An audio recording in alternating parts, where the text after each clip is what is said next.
Сәлем қыздар, бүгін біздер үй жағдайында сигара бөрек дайындайтын боламыз. Каналыма тіркеліп, лайк басып, комментарий қалдыруды ұмытпаңыздар. Алдымен сиырларымызды ұзыншалап турап аламыз.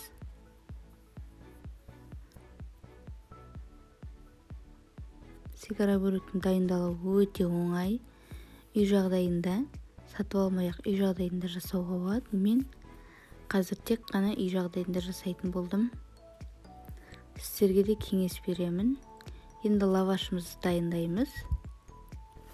Осы лаваштың барлығынан бізден 20-ның үстінде сигара бөрек шығады. Осылай лаваштарымызды да 3 бұрыш формада кесіп аламыз.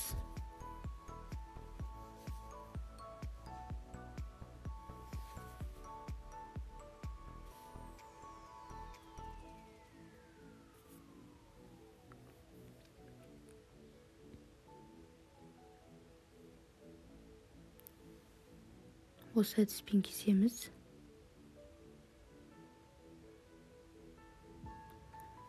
Жасалуы өте оңай, жасап көріңіздер.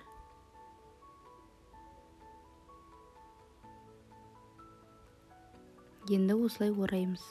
Екі жағын бүктейміз, міндетті түрде, өйткені сиырымыз бірден ағып кетуі мүмкін.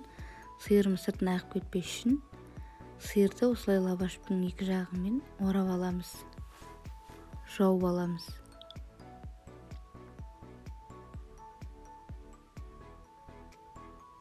Сіздерге түсінікті болды деген ойдамын. Енді осы дайын болған бөректерімізді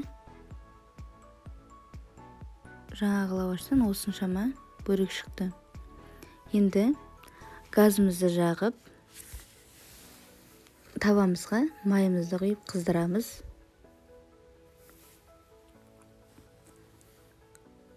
Қызған майымызға сигара бөректерімізді салып шығамыз. Байқаңыздар, қолдарыңыз күйіп қалуы мүмкін. Осылай бір-бірден салып, вилка арқылы ашылып бара жатқан болса, жауып жіберу керек, орап жіберіңіздер.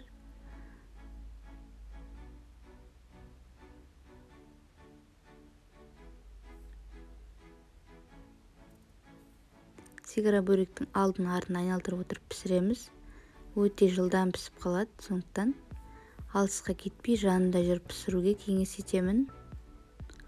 Вилкамен мен айналдырып қарасаңыздар, уже жаңа салдық, уже қызарып жатыр екен.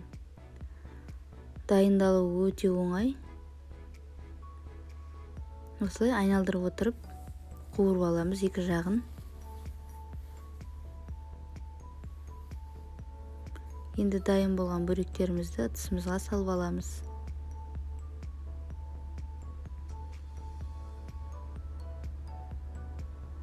Майынан осылай сілкіп сорғытуды ұмытпаңыздар.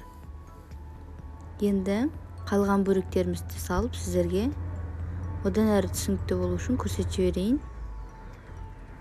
Қалған бөректерімізді де жаңағындай әдіспен майымызда қуырып аламыз.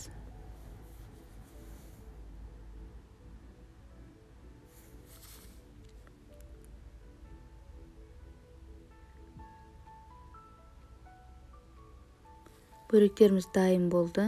Осылай шайға жесеңіздер өте дәмді. Міне мен ортасын кесіп көрсетіп жатырмын. Дәмділігі сондай, осылай жегенде мүлдем кәдімгі бөлек күшті болады.